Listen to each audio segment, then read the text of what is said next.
What are the main tenets of German idealism? By Dave Marsland of Cardiff Theosophical Society. German idealism, a philosophical movement that emerged in the late 18th and early 19th centuries, represents a pivotal development in Western philosophy.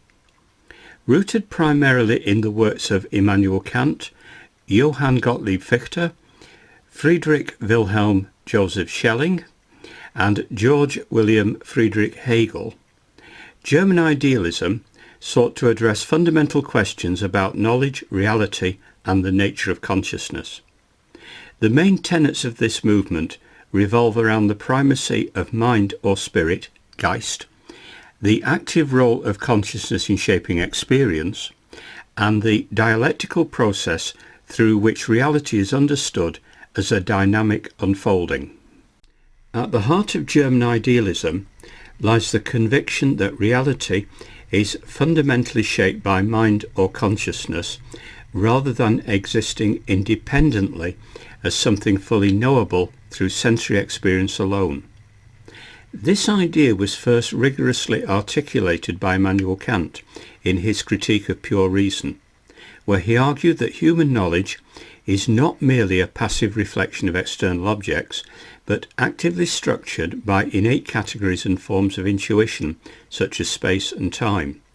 Kant's notion that we can never access things in themselves, noumena, but only phenomena as they appear to us, laid the groundwork for subsequent idealists who emphasized how subjectivity conditions all understanding. Building on Kant's insights, Johann Gottlieb Fichte advanced a more radical form of idealism centered on self-consciousness, or the I. For Fichte, reality arises from an active ego positing itself.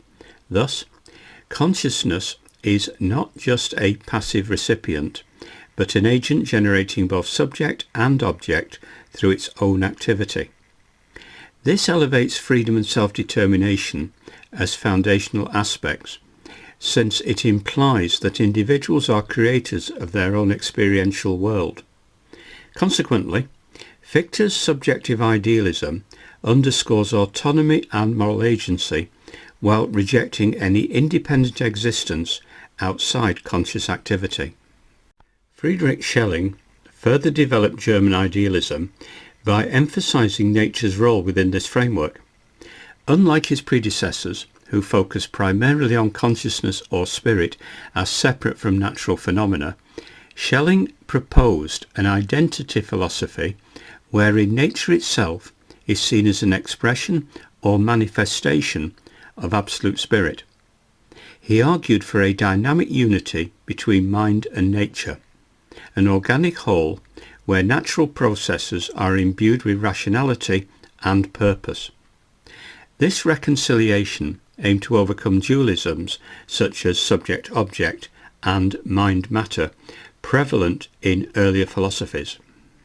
The culmination of German idealism is often attributed to Georg Hegel, whose system offers perhaps the most comprehensive articulation through dialectics, the method by which contradictions within concepts are resolved through synthesis into higher-order truths.